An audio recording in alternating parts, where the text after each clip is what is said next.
Domino Thinking presents Natural Born Speakers with your host, Allison Donaghy. If you were born to talk and want to know how to build your career around it, then Natural Born Speakers is the show for you. Now grab your seat because this is the place to be. Now here is your host, Allison. Hi, thanks for joining us. It's great to have you here. And what's really great is that I have Melissa with me, and we're doing a little bit of a different show this time.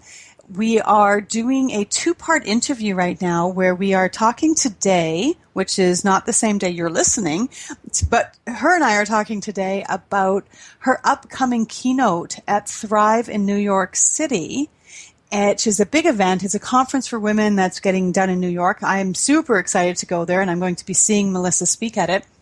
And we thought it might be kind of fun if we talked to her today about what the event is about, how she's feeling about it, and then after the event, we're going to bring her back on, and we're going to talk about how the event was for her, what the experiences were, expectation, if they were met, all that kind of thing. So welcome, Melissa. Thank you so much for having me. It's good to be here. Oh, well, thanks for coming. It's going to be kind of a fun way of doing this, and I'm really happy. I love what you do, and I'm going to let you talk about it in a minute, but I just want to say right now, for anybody tuning in, if you want to get a hold of Melissa, don't do it now because you're going to want to listen to what she has to say, but you can go to shopcompliment.com. That's shopcompliment.com. She's also on Instagram, but because I don't know a whole lot about that, I'm going to let her talk about that. And then, Melissa, can you also tell us your story about what you do and how Thrive came to you? And then we'll talk more specifically about it.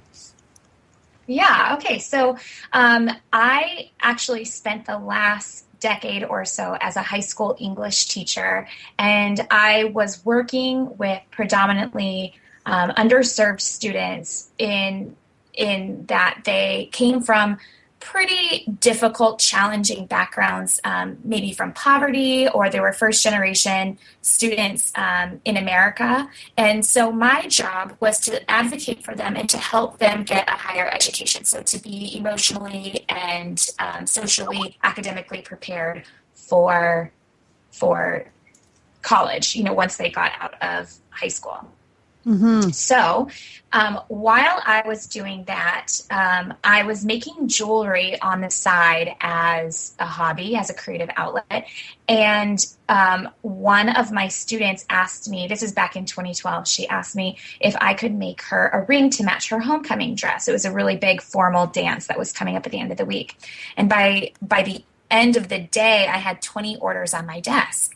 And with these, it's crazy, like how it just spread at lunchtime, all the kids were talking. And so what I was doing, I was staying up really late, making these rings and writing these notes to these girls because I had them in my classroom for 4 years. And I was getting to witness them grow up to be these like really brilliant, beautiful, giving, strong young women. And so I was writing them these little notes that said how proud of them I was of them and their growth. And that's sort of the way that my company Compliment was born. Although at the time I didn't really know it yet. I heard feedback from the girls that the thing that meant the most to them, the jewelry was nice, but the thing that meant the most was the little notes that I was including with their gifts. And that's kind of the whole premise behind Compliment. So I thought, oh my gosh, maybe I could get a website up online and I could sell my jewelry in these a little way to personalize these notes. Other people could buy them, and I'll use the money and the proceeds to provide scholarships for these students that I would see get to the end of their last year of high school and still not be able to afford a higher education. And that was just so heartbreaking. So I did that. And in my first year, I gave away $500 for a college scholarship to 2 of the girls who were in my class. And from there, things just really snowballed. So now I am able to do Compliment full time, and still 5% of every sale that we make through our website goes to the Compliment Scholarship Program, supporting young women on their educational journeys to help them break the cycles of poverty. So that's a little bit in a nutshell how Compliment was born and sort of how we've gotten to where we are today. What a terrific story. Talk about, the heart of the story. It is so, I'm just overwhelmed by the fact that, one, you have this connection with your students, that they would ask you to do this, and that then you actually went ahead and you did it, and then you just keep giving back. You're amazing. Oh, thank you. It was actually, I can't always take credit for it, because I sort of feel like this was a calling, that I was just led down this path. I thought I would be a teacher forever. I thought that was my calling. And sometimes, doors are open for us that we don't really know what's on the other side, and we have to have the courage to walk through that, which is sort of how I'm feeling about Thrive. That's a pretty good segue, I suppose.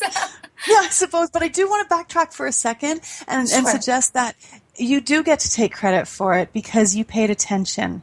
I think lots of people are shown what their gifts are and what they should be doing, and they don't either pay attention, have the courage to go through with it, trust in themselves, trust in others. So I would love to give you a lot of credit for paying attention and doing that. It's more than a lot of people do. So thank you. Thanks for saying that, noticing that. I want to give you credit for your calling. Well, maybe not your calling, paying attention to it. That's so, yeah. Anyway, so now let's segue into Thrive. And how did that come about? So Thrive is, my understanding is it's an event that Wendy Timmons, who will be a guest at some point on this show, potentially before this airs, and she thought she would bring in a speaker to have some of her friends attend. And then that speaker turned into a lot, which turned into a 3-day event.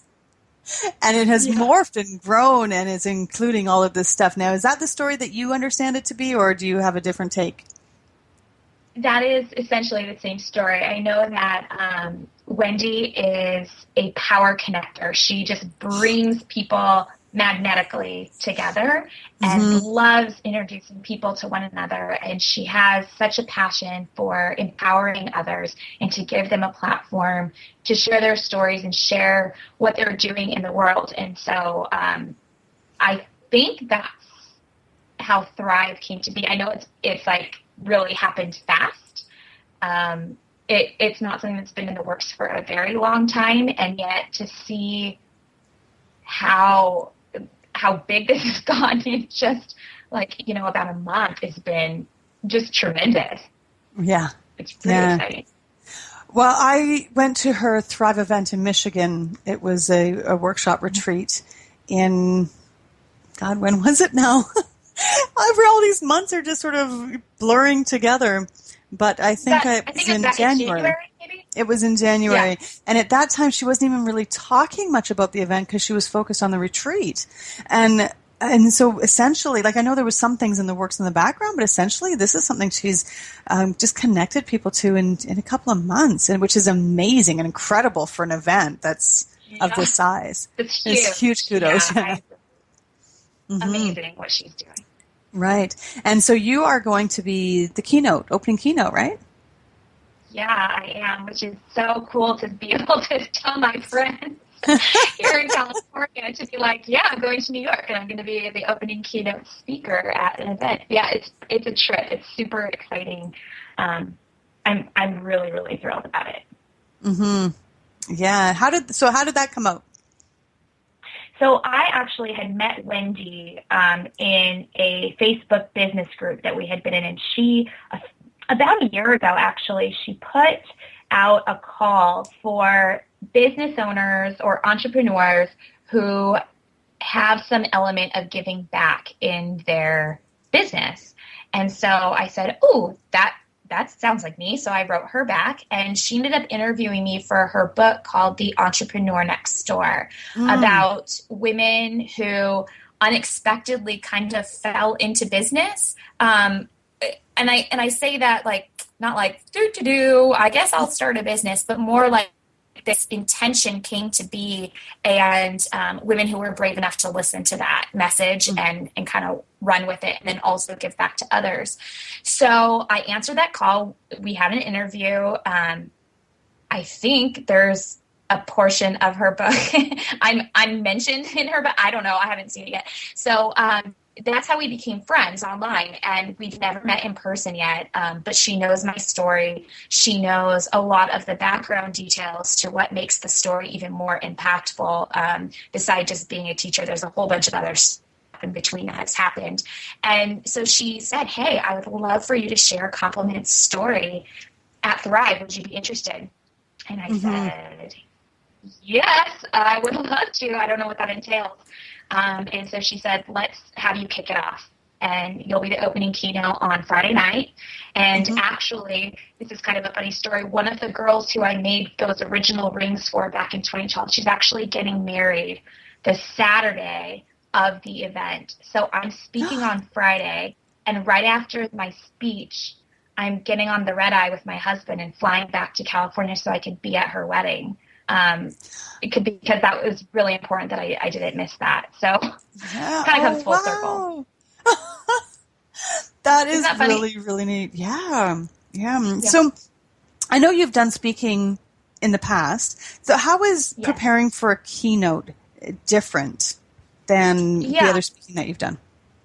Yeah. So I think the biggest difference for me is the level of vulnerability that is required for being an opening keynote where somebody has asked you to share your story. In the past, my speaking events have all been in the educational sector. I train teachers around the United States on topics like literacy and student engagement. And it takes a certain level of skill, I would say, to be able to be comfortable in front of a group of people to speak. And so I understand that. But the topic on which I'm normally speaking it's easier to hide behind, I guess you could say, because I'm talking about big things like literacy, and it's not so personal to my own story. So that, I think that's the biggest difference is being brave enough to share the story of Compliment and to be really open to the possibilities of who might this message land upon that might be moved by it or inspired by it, that maybe, might need to hear it, or I don't know. Those are the things that I'm thinking about in terms of the differences. Right. And then therefore your preparation process would be different as well, right? Oh, yeah, because in my educational experience, I have written talks and I've written trainings, or I've been trained on what to say, basically, like where there's an overall idea of the keynotes that we're supposed to hit if I train with a team. But my preparation for this is a lot different because it's my own story. There's nobody else to kind of rely on or talk it out with. It's just me. So my preparation is very different. It's a lot of me sitting in my car, driving by myself to and from my office, or, to and from visiting friends or whatever, and kind of talking to myself, to be honest. Right. I'm somebody, when I write, because I'm also a writer. So when I write, I like to toss things around my head a little bit, and before they actually make their life on a page, before they come to fruition on a page. So I'm doing a lot of talking to myself. People probably hopefully they think I'm talking to a Bluetooth in my car to somebody on the other end, but really it's just myself. Oh, who cares, right? Yeah. People do all sorts of weird things in their car. If you want to talk to yourself, you just go right ahead. Thank you so much for your permission. Yeah. So that's what a lot of my conversation is looking like right now. And I have some bullet points of the things that I want to hit and some idea of where I want to go with this. But that's how I'm preparing right now. Right. And how long is your keynote going to be? So I've heard from the Thrive team that it should be 19 minutes. And so that's my goal. I haven't yet, because I haven't written anything down officially, that I haven't timed myself yet. But that's going to be what I'm shooting for, 19 minutes. And this might not be a surprise for how much I'm talking right now, but I've given talks that have lasted all day long, like 6 hours, 6-hour workshops, Right. That's exhausting. 19 minutes will fly by. I'm pretty confident about it. the time Which period. does make a difference in how you're going to organize it. Even, when people are moving from a 5-minute speech to a 20-minute speech to a 2-hour speech, it's what can you pack in, how much detail, what do you have to leave out so that it all makes sense? Or you give enough attention to any one thing that the audience isn't like, did she miss something? Because I've totally lost. And that, Right. And then you have to pick and choose what you're including with just 19 minutes. Yeah, and I think that is the biggest challenge that I'm having right now is just trying to figure out what pieces of the story are the most important to put in, because it's my life, so all the pieces are really important to me because I lived them. Yes. But for storytelling purposes, not every detail is important. Some are extraneous, and I can leave those out. So that's kind of what I'm going to be working on in these next couple of weeks leading up to the event. Right.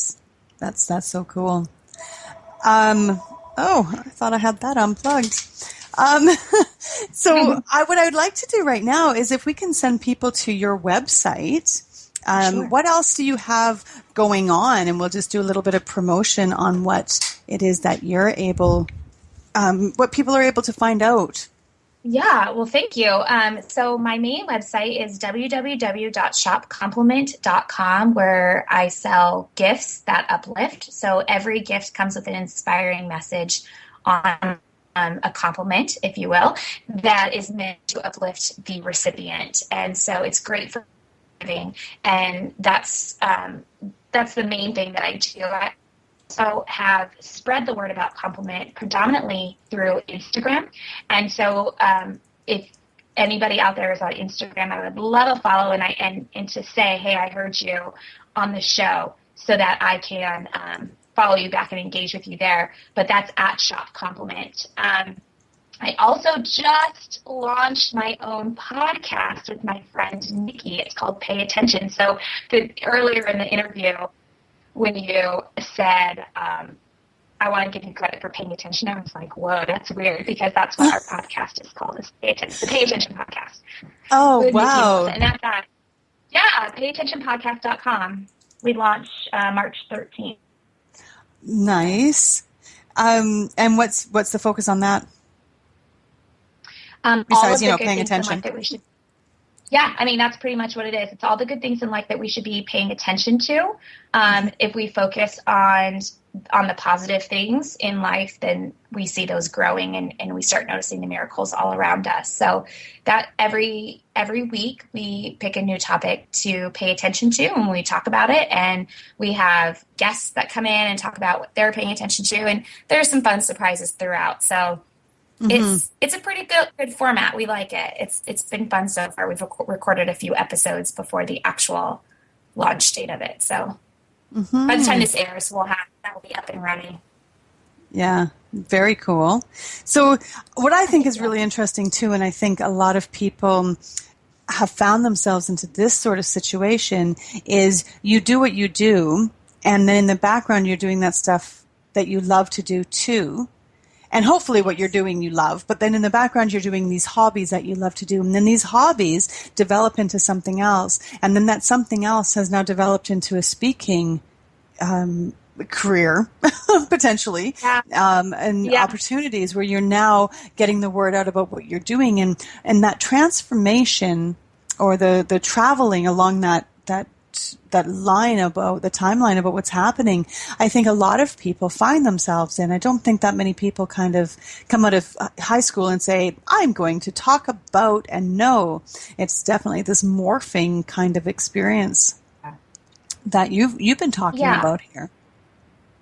Yeah. And then, of course, to have the courage to do that it's really terrifying, I'll be honest, because I come from the mindset of like my family, for example. Everybody in my family, they've worked at the same job for 30, 40 years, and then they retire. They have a 401k. It's a little bit of a different work experience. So leaving security of teaching and going out and pursuing these other things has been exciting and terrifying and super rewarding and all of the above. So. Right. And how have you balanced that with, because there must have been people in your life that thought you were crazy. And then, right? Because, what's that? Some still do? I said, yeah, I'm sure there's some who still do. Right. And It's how do less you and less as I go. I'm how sorry, do you go cope ahead. with that? At the beginning, it was a lot harder because I cared more about what people's opinions were. I also had to give myself a lot of room to see myself as something in addition to an educator. So when I first left teaching, I was really surprised that the people who were harshest about it were other teachers. Because I think that my choice in leaving the profession, it didn't have anything to do with my love for kids or impacting the world. It had everything to do with where my energy was going. And I think that on some levels, it challenged some people who have chosen education as their forever career path, because I was doing something different. And so I didn't fit in a box that people had prescribed me. And Right. You know, as the company grows and thrives and I branch out and do other things and it's profitable, I think, you know, I've had a lot of people ask me if they could come work for me now. So, Nice. you know, things evolve, but the more I've seen this on Pinterest before, this little quote, but the more you are in love with your decisions, the less other people's opinions matter. So true. I'm very much in love with the decision of following my heart and creating something out of nothing with Complement and all the avenues that are branching out from it. It feels really, really good and aligned with the things that I think are important in my life. Nice. That's nice. Well, I am so looking forward to hearing you speak at Thrive. I'm so excited to go to Thrive. Yeah, And I'm excited I love New York. Give you a hug. I know it'll be so great, and you'll have. I'm sure you'll have things there that we can see. It'll be quite exciting. Yes. There may or may not be some Complement products in your swag bag. Oh I will not be telling you one way or the other, but we shall see. We shall see. Now I'm super excited. Yeah. Well, I want to wish you all the best with your crazy car talking. And thank you. and working on that. Together. What's that? I said, we'll see how it all comes together. Oh, you know, I am absolutely positive with such a, you're amazing. What you're doing is amazing. And I just know your keynote's going to be equally amazing. And I can't wait to hear it. And then I can't wait to get back to our second half of this interview, which will be happening after the event, and hearing how it all went for you. I can't wait. I'm super duper excited. Thank you for the opportunity, Allison. Oh, thank you for agreeing to it. And we're just going to hit pause now, I suppose, and we will pick up when you have been so incredibly successful. Time traveling. Awesome. Yeah, that's right. Thank you so much. Thank you. Bye.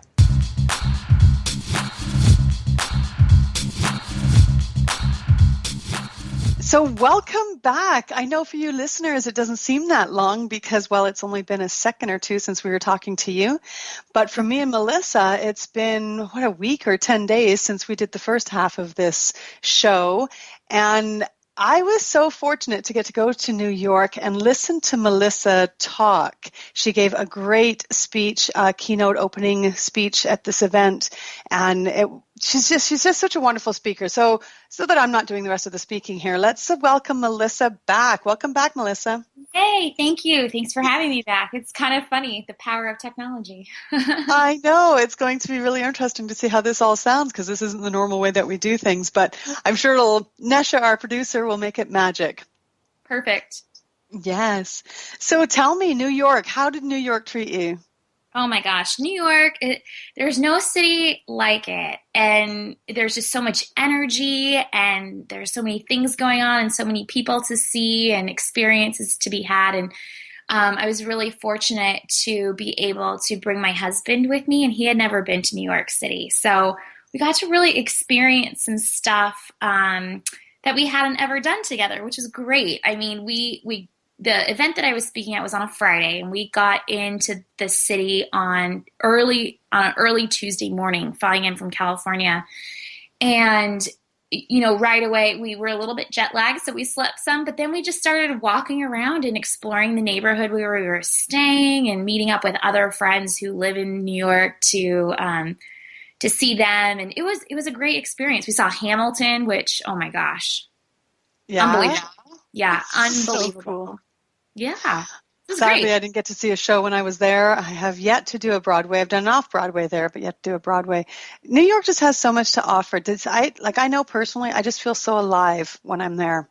Yeah, it makes you feel like you can do anything, and also that you are so like just one of a tiny, huge, like you're a tiny little piece of a gigantic thing, like yes. they're so big and there's a million trillion people there and they're everywhere. They're everywhere. And it's just really inspiring, especially like when you think about the history of New York and how the city was built and how people go there to make their dreams come true. It's really hard to go and not feel really lit up and excited. Yeah. It's like I went to Grand Central Station at one point, and I could just sit there all day long watching the world go by. Yeah, that's funny you said that. That was the very first thing that we did, because where we were staying was right down the street from Grand Central, and we just spent so much time in there just looking up and looking around. It's so beautiful. And I don't know if you met Emily at the event, but I was staying with her, and she said that the foresight that had to happen, that the person knew, like the designer of that place knew that they had to make it that big, because anything smaller just would have just never worked. And it's perfect. Like it's perfect. It really is. It's a beautiful, beautiful work of art in architecture and words just don't do New York justice. It has to be experienced. It does. And I also get the feeling that it's like the smallest big city I've ever been in, because there's such distinct neighborhoods. And so you get off in Soho and you're like, oh, this is Soho. And then you're sort of wandering around that small area, and then you hop on the subway and within minutes you're somewhere else and you're like, oh, I'm in, Fido, this is great. Like, it's just totally, totally different vibe everywhere you go. And it makes it feel like there's just this, I don't know, I love it. Multiple little communities within the larger picture. And that's just Manhattan, not to, not even talking about all the outer boroughs too. So it's cool. I love New York. That's crazy cool. Yeah, got it. So tell me, how do you prepare? Because I think when we were talking in the first half, you had said that you usually think about it when you're driving and go over that kind of thing with your speech. So how did your speech end up actually coming to you? How did you decide on your topic? And like, what was your process? Okay, so I knew going in that I was going to share this story of compliment and how my business sort of found me, because it's not really a traditional entrepreneurial path. I was a teacher for many years, and I didn't really set out to build a business. And so I think that story of kind of listening to your intuition and walking down a road that you might not know, what's next, and that kind of almost like a faith journey through business was something that I wanted to touch upon. So I kind of knew that going in, but I know my story, so I didn't really have to prepare that much, because I'm just like retelling the events of what happened. Right.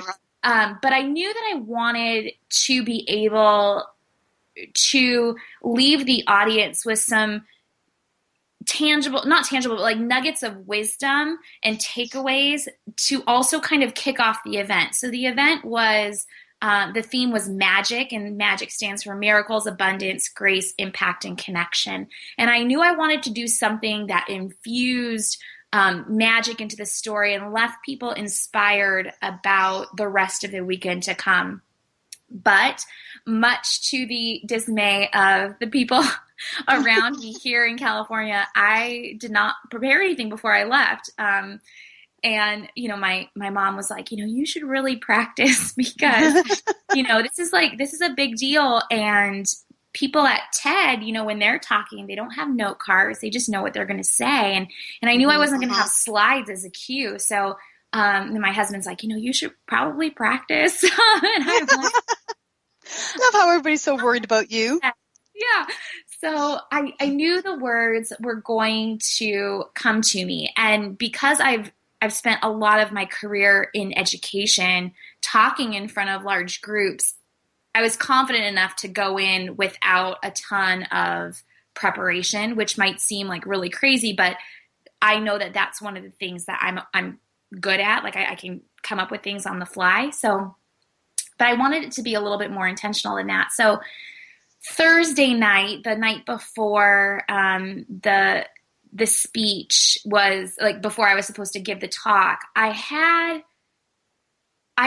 a really clear sense of how I wanted to go into this. And so I took the acronym of MAGIC, the theme of the weekend, and I broke down what each of those words meant to me in my business. And then I really was conscious about trying to make this less about me, though, and more about the people in the audience, how they could grab onto an idea and apply that in their minds to their own business and their own life, so that they were inspired to go and take action to do something within their own business. Because I think, I've been to a lot of events before where the speakers are sharing a lot about their story, but then it misses on the application to others. If that makes sense, so it totally makes sense.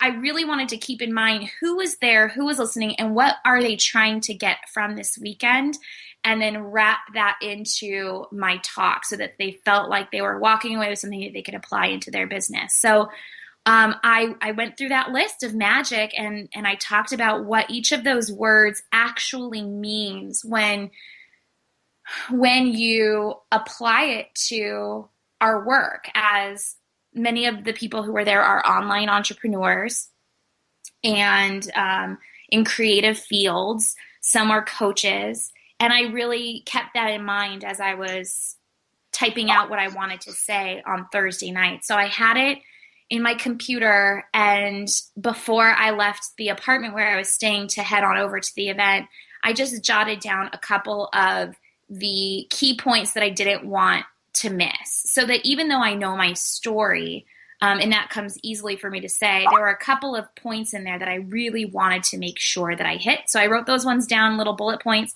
I read through them a couple of times before getting up there and speaking. And I haven't seen the recording, but I think it turned out okay. Oh, well, and being on the other side of your speech, I can promise you it turned out beautifully. It was really well put together. You have a really, really, really great way of, and I need a better word than really, because it doesn't even become close to how you were. You just have this great way of embracing your audience. You're really gifted when it comes to that. And I think it was really, really clear that you were there to serve your audience, that what they took away from it was really important. It wasn't about you. It was about our time, our needs as an audience member. And that is always such a gift to the audience when a speaker can do that. So I would personally and publicly like to thank you for that speech, because you did take such good care of us as an audience, and you valued our time and our needs. Thank you. That really means a lot to me. I think that comes naturally to me, but I think it also comes from the practice of standing in front of a whole bunch of teenagers every day in my teaching life. When I taught high school, they don't really care about what's going on with you. They care about that, and by nature, adolescents are very needy, and that's okay, because that's where we are in our development through adolescence. And so learning how to serve others really came from my time as a teacher, and figuring out how to speak in a way that others listen and take what you're saying and then apply it to their own lives was really one of the biggest gifts that I received from my time as a classroom teacher. So I appreciate you noticing that. Thank you. You're most welcome. Thank you. And I think it probably says a lot about who you were as a teacher, too, which is why you were able to have an impact on your students. And I think that's the difference between teachers. They're the ones that are there to serve their students, and the ones that are there for other reasons. And speaking is that same sort of idea. And when you're paying attention to what the needs are, you can better deliver to those people. And you did it's just a super job. Thank you so much. It was funny because right after, you know this, but right after the speech, we had a car waiting for us, my husband and I, and all of our luggage was at the venue because we had to get on the red eye to fly back to California to be at the wedding of one of my former students who was getting married the next afternoon. So I didn't get a ton of time to interact with a lot of the people after the speech, and I was fortunate enough to be able to hug you, and I'm so glad that you were like, hey, I'm Allison. We already talked. Hi. Hey, it's me. Yeah. Love me. Totally. I was grateful to make that connection in person because there is something really special about meeting somebody face to face, especially if you're in this online space or like for you doing a radio show. You don't ever get to, or you don't not that you don't ever, but it's not as common to be able to be in the same room with somebody that you're serving or that you're interacting with. So I found that to be just such a tremendous blessing, the people that I did get to talk to. And then we were kind of whisked away in a car, which made me feel very fancy, but also kind of left out, of all of the stuff that was going on the rest of the weekend. But all in all, it was great. Well, and you had to leave for a wedding. Right. Yeah. We left for the wedding of one of my former students. So. Who was involved with the early stages of Compliments, right? Right. She was actually one of the girls that I made my first piece of jewelry for back in the fall of 2011. I remember even what her ring looked like. It was like a light blue with some pink in it, like a pink iridescent, which is funny because it matched her dress. And she's very, very special to me. And, while she was in my class, I had her as a student all 4 years. And while she was in my class, she had lost her sister.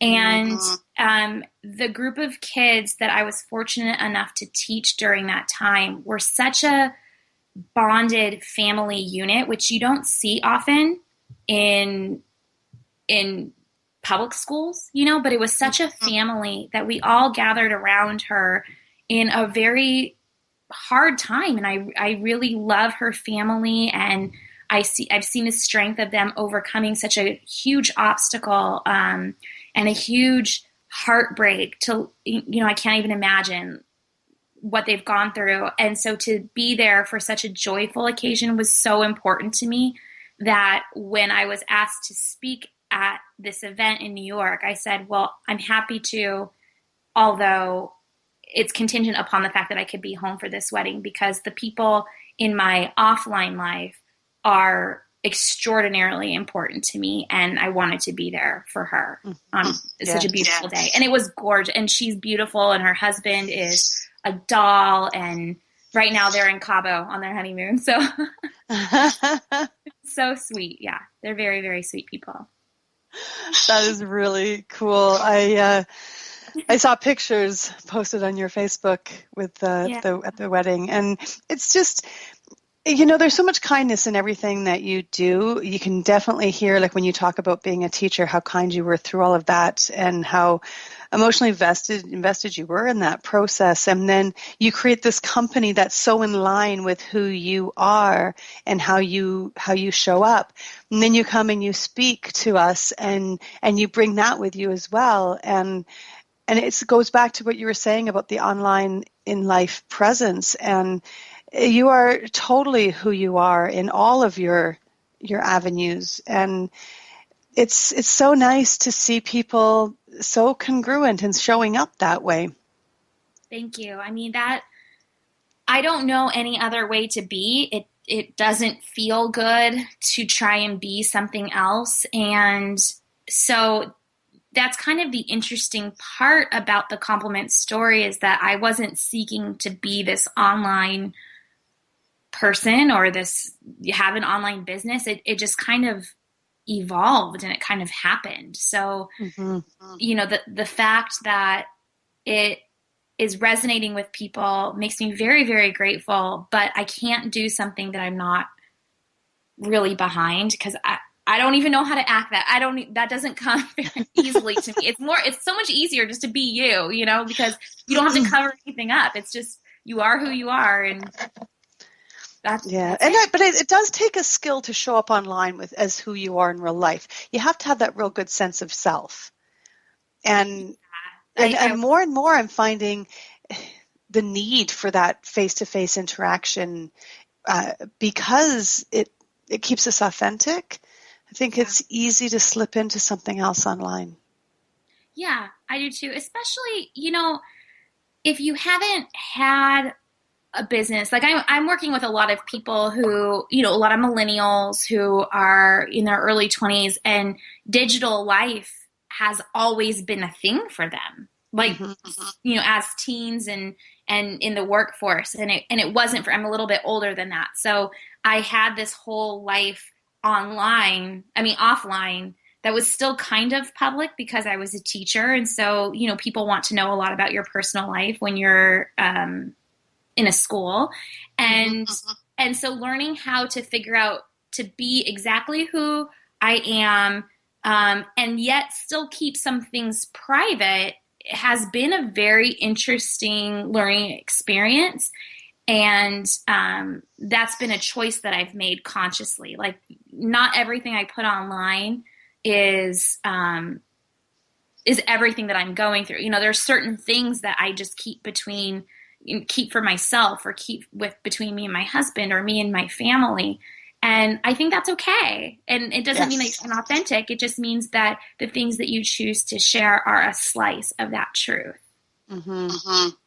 Yeah, I think you had some really, really great points there. Thank you. For sure. And I think it becomes more confusing as internet and online takes over our lives. Yeah, I always say to my son, because he does some online dating, I just meet them as fast as possible. Yeah, get them face to face as soon as you can, for sure. Yeah, and I think that applies to so many things. Yeah. But so people find you. How do people find you? Let me know. Online? Yeah. Is that what you mean? Yeah. Online. You can come to my house in California and knock on my door. I guess you can find me that way, but that might be a little weird. Maybe don't do that. Yeah, I'm going with no. Yeah. The better way to find me, my website is www.shopcompliment.com, and that's where we sell gifts that uplift. So every gift comes with an uplifting message on them, and 5% of all of our sales goes to the Compliment Scholarship Program, and that's how this whole business started, was as a scholarship. I spend a lot of time on Instagram, and you can find me there at Shop Compliment. And I just actually started a podcast with my dear, dear business bestie, Nikki Stern, she's a health coach, and it's called Pay Attention. And it's all about paying attention to the best things in life, because we both have a very strong conviction that the things that we pay attention to are the things that end up growing in our lives. So it's kind of an antidote to the bad news that we sometimes see filling up our feeds and our news stations. So payattentionpodcast.com is where you can find us there. We're also on iTunes. So I'd love a subscribe. It's brand new. It only launched the Sunday before I left for New York, which is kind of cool. We've had 4 episodes go live. So it's in its very small infancy, and we're excited to be creating some content there outside of the business world. That's cool. Really cool. Really cool. And you also do this Happiness 101, don't you?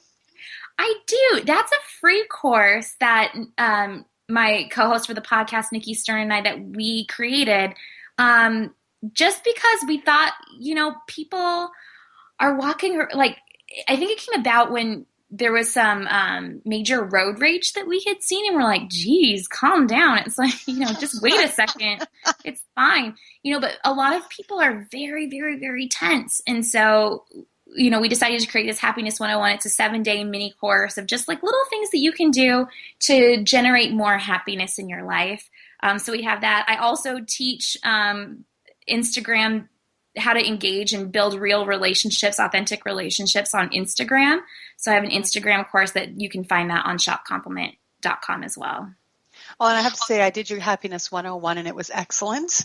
Oh, thank you. It just brought that little bit of happiness into my world. So I would recommend any of the listeners to go on there, if for no other reason but to do that. And once you do that, well, then you can't help but get involved with Compliment, because your jewelry is absolutely beautiful. We're kind enough to give gifts at the event, and I got a beautiful pair of earrings.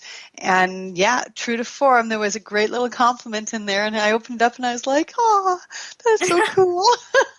It does feel good. It's kind of like a personalized fortune cookie a little bit. That's how I've heard somebody describe it. Like when a recipient gets something from Compliment, they open up the box and they're like, oh, that feels really good. And that's kind of the purpose behind everything I do. I want people to feel good when they come into contact with me, whether personally or professionally through Compliment. That's always the goal. I want to leave people feeling a little bit happier than when they came to me. So I try and do that in everything I do.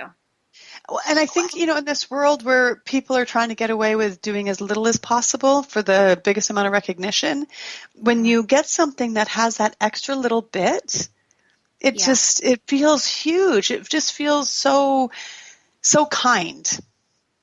Yeah. Putting in your care costs actually very little. And so why not really make people feel important? Why not make people feel like they matter? And you can do that in so many ways, no matter what your business is, whatever vehicle that you have to reach others. I really love the question, like, how can I show the most care in this situation?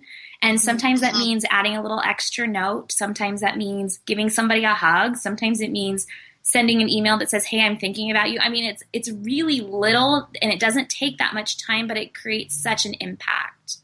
Mm-hmm. And when you think about the domino effect of that, it's if somebody gets unexpectedly, oh my God, I'm having a hard time with that word, unexpectedly surprised with a bit of kindness, the amount that they put forward, at the very least, doubles. And then they're passing that forward, and then they're doubling at the very least. And that's if you're having a bad day, you can make it double. But if you're already having a good day and you get some love in your life in these different sort of random kind ways, it just keeps that amplifying, and it's just such a better world to live in when we're passing that out instead of the other stuff. It totally is. I think it's better for our emotional and mental health. But also, I've noticed a difference in my physical health because of it. I mean, just when you feel good, you want to be outside, you want to move around, you want to go and meet a friend. And so it just ripples into everything you do. And you never know who you're touching and who really needs that extra bit of kindness. And people, it's really awesome. And Compliment's a huge blessing to me in this way, that people will write back to me an email or whatever, and they'll say, hey, I just want to tell you that I love how your stuff is packaged. It really shows that you care. And I'm like, score. That's awesome. That's exactly how I want people to feel. And it doesn't cost me any extra. That's the way that we do things. Mm-hmm. Yes, you have to put your earrings on something, so why not a compliment? You have to put it in a box. Why not a nice box? Like it's the attention that you give it, though. When we were talking about this earlier before we aired, about how it is really quite simple to make somebody else's experience better. It is. It truly is. And that doesn't mean that sometimes, like, I don't want to imply that I'm perfect in any way, because I'm not. And there's times where we send out the wrong thing, or an email goes missing or whatever. Redirected to my spam. And so in moments where there are missteps, I think there's also a self-compassion, because if you're always doing the best you can be really compassionate with yourself and say, oh my gosh, like, you're just doing the best you can. It's fine. And then also be brave enough to say, I am so sorry about X, Y, or Z. How can I make this right for you? Right. And that is so kind that people are really taken aback. And we've gotten to the point with, I think in business, that customer service is so lacking that just a tiny little extra bit of it goes so far, because people don't expect it. People expect to talk to robots, and when you show extra care, even in mistakes, even in mishaps, it really can make a world of difference. Yes. Well, I, for one, think you're like damn near perfect. I promise. You should see my house right now. It's a disaster. Okay. Well, and I think when you go above and beyond all the time, when you're always under-promising and over-delivering, even when you do make a mistake, it's so forgivable because it doesn't come from a lack of care. It comes from other things most of the time. Yeah, it comes from technical breakdowns or and I think even if you're doing it for selfish reasons, even if you're being really, really kind and really, really conscientious, so that at the very least you don't get in as much shit when you screw up. So do it for yourself. If for no other reason, do it for yourself. Yeah. Right. Sometimes things happen, and usually it's if it's circumstantial, people are very forgiving. Yeah, they are. And then accepting the accountability, like you say, makes all the difference. Yeah, to say, hey, I messed up. Oh, totally. Yes. I mean, that's a hard one. It takes a lot of humility to be able to say, I'm sorry, please forgive me. How can I make this right? Mm-hmm. Yeah, for sure. I think it gets easier, though. It does. I think the more you practice it, the more you're attached to the accountability, but you're not attached necessarily to the shame that often is attached to being wrong. Because you know you're doing things right on so many levels in so many ways. And I think it's easier when you know you're doing your best to say, hey, I'm sorry. Yeah, for sure. 100%. Well, Melissa, I could totally talk to you for another 6 hours without running out of things to say. Sadly, we do have to go, but I just want to remind people they can find you at shopcompliment.com. And how do they find your podcast again? payattentionpodcast.com or on iTunes. Okay. Will there be a link on your website? There is a link on my website, actually. So you can head over there. Okay, so they can find everything about you there. Yes, exactly. Perfect. Stop. Don't you love that? Yeah, I try. I try to make it easy. Yes, well, I absolutely love you, and I love you were a guest on my show, and I love that I got to listen to you speak. So thank you again so much. Thank you. I would love to have you be a guest on Pay Attention Podcast if you're ever interested. Oh, of course. Yeah, I would love to spend more time with you, for sure. Cool. It was wonderful to meet you in person in New York. It's wonderful to talk again now that we're back home, and thank you so much for having me. Well, thanks for joining us. And thank you, Nesha, my producer, for being so great and putting this all together. You are a rock star. And until next Thursday, speak up because you have something to say and I want to hear it. Thanks for hanging out with Natural Born Speakers. But don't stop now. Contact Allison with questions to be a guest or hire her as a speaker. Go to dominothinking.com. See you same place and time next week.